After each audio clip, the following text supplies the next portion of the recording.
George and the Dragon. Chapter 1. Brave, brave, brave.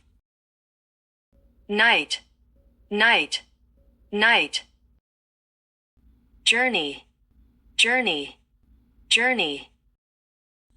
Many years ago, there was a strong, brave knight called George. George traveled to many exotic places on his beautiful white horse. He saw many interesting things on his journeys. One day, George was far from home. He came to a strange place. There weren't any leaves on the trees or any flowers, and there weren't any animals there. Spring, spring. It's spring. Why aren't there any flowers or leaves on the trees? Thought George. Why aren't there any farm animals? Soon George came to a town next to a big lake. The people in the town weren't happy, and they didn't smile. The people are sad. Why? George thought. George saw a man in the street. He started to talk to the man. Why are all the people sad? George asked. Dragon, dragon, dragon. Cave, cave, cave. Sheep, sheep, sheep. Cow, cow, cow. We have a terrible problem, the man said. A dragon lives in a cave near the lake. First, it ate all our sheep and cows. Then it started to eat the people. That's terrible, said George. Breathes poison on the fields. Breathes poison on the fields. Breathes poison on the fields. Tried, tried. The dragon breathes poison on the fields, the man said in a sad voice. Nothing can grow here now. Oh, now I understand. That's why there aren't any trees or flowers, said George. But there are a lot of people in the town and only one dragon. Why can't you kill it? We tried, the man said sadly. But the dragon is stronger than us. Explain, explain. Sword, sword, sword. Knives, knives. Rock, rock. Poison from its mouth. Poison from its mouth. Poison from its mouth. Throw, throw, throw. Tail, tail, tail. It threw men in the air with its tail. It threw men in the air with its tail. One day, all the men in the town went to kill the dragon, explained the man. They took swords, knives, and rocks. But when the terrible dragon came out of the cave, it breathed fire and poison from its mouth. It threw men in the air with its tail. Everybody ran in terror. Suddenly, George heard a noise. It came from the palace near the lake. What's that? Asked George. That's the king, said the man. He's crying. His daughter, Princess Claire, is going to die tomorrow. Why? Asked George. Is the princess sick? No, she isn't sick, the man answered sadly. The king must give her to the dragon. But why? Shouted George. Is the king crazy? Option, option, option. It's his turn. It's his turn. The king has no option, explained the man. It's his turn. I don't understand, said George. He was surprised. Please explain. The dragon wanted to kill all the men, women, and children in the town, said the man. But the king talked to the dragon, and they made a decision. What was their decision? Asked George. We must give the dragon one young man or one young woman to eat every day, explained the man. Many people in the town gave a son or a daughter, and now it's the king's turn. He must give his daughter, Princess Claire. George listened to the story. He was angry. This is a terrible dragon, he said. I must help the king. I'm going to the palace.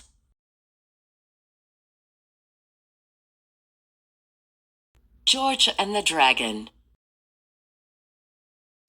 Chapter 2. Immediately. Immediately. Scared. Scared. Cry. Cry. George went to the palace immediately. The king was there. He wore dark clothes, and he was scared. There were a lot of people around him. Please, don't take Claire. Take all my money, but leave my daughter with me, the king said. You made this decision, sir, said a man. Everybody must give a son or daughter to the dragon. We gave our children, and now you must give your daughter too. We'll take Princess Claire to the dragon tomorrow. The king started to cry. What can I do to save my daughter? He asked. Approaching. Approaching. Knights aren't scared of dragons. Knights aren't scared of dragons. Fight. Fight. Laugh. Laugh. George approached the king and spoke to him. Maybe I can do something, sir, he said. Who are you? The king asked. My name is George, and I can help you and Princess Claire. I'll fight the dragon and save your daughter and your people, said George. Knights aren't scared of dragons. Dragons are scared of knights. The people laughed. Stupid. Stupid. Ferocious. Ferocious. This knight is very stupid, they said. Nobody can kill the dragon. My people are telling the truth, the king said sadly. The dragon is too ferocious for one man. The next day, the people of the town came to take Princess Claire to the dragon's cave. The princess wore a long white dress. She was sad, but calm. I wanted to get married in this dress, but I'll never get married now, the princess said. Approach. Approach. Princess Claire approached her father. Goodbye, father, she said in a quiet voice. The king didn't answer. He was too sad. I'm ready to go now, said the princess. She walked from the palace and everybody walked behind her. George took his horse and went to the dragon's side of the lake. Then he hid behind a rock and waited. When the princess and the people arrived, they didn't go to that side of the lake because they were scared of the dragon. 4 men walked around the lake with Princess Claire. Tide. Tide. They stopped at a rock next to a dark cave and tied the princess to the rock. Then they returned quickly to the other side of the lake.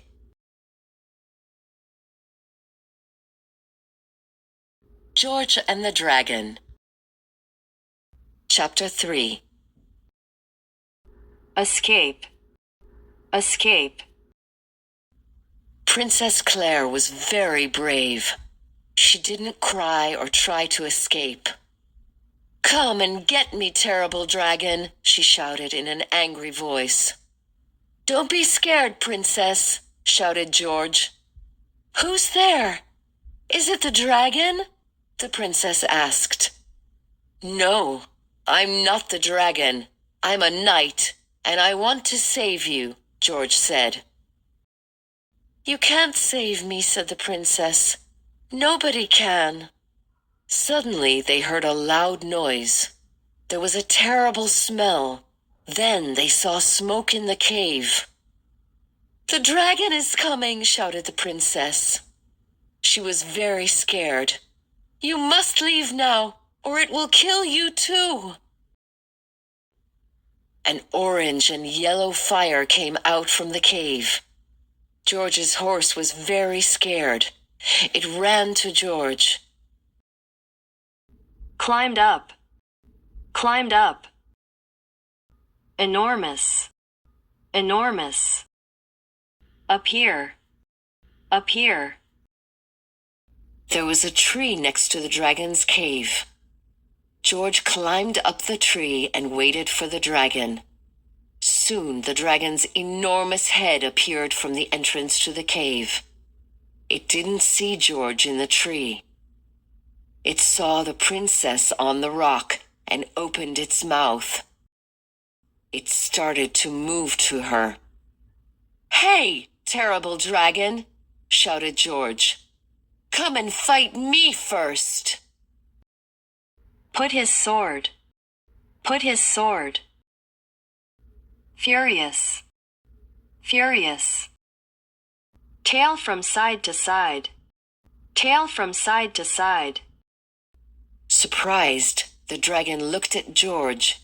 He was high in the tree. George jumped on the dragon's head and put his sword in the dragon's enormous eye. Now the dragon was furious. It breathed hot fire and moved its head and tail from side to side. But George didn't fall from its head, and the fire didn't hurt him. The dragon breathed poison out of its mouth. George tried not to breathe it in, but he started to feel sick. His eyes closed, and he started to fall. You must be strong, shouted Princess Claire. Try to stay on the dragon's head. George heard the princess and opened his eyes. He stabbed the dragon's body again and again with his sword. Finally, the dragon fell to the ground. It was dead. George untied the princess. You're safe now, he said. The princess put her arms around him. We're all safe. Because of you, she said. She was smiling. Thank you, brave knight. The king was very happy. He made a party to celebrate, and he invited everybody in the town. How can I thank you? You saved my daughter and all the young people of our town, said the king. I'll give you gold and silver. You can live in a palace. Generous. Generous. I don't want gold and silver, said George. Please give it to your people. The dragon poisoned their fields, and they're very poor. Okay, said the king. You're very generous. Will you stay here? No, I must leave soon, said George. George left early the next morning. He saw new leaves on the trees and red flowers next to the dragon's cave. That's fantastic, thought George.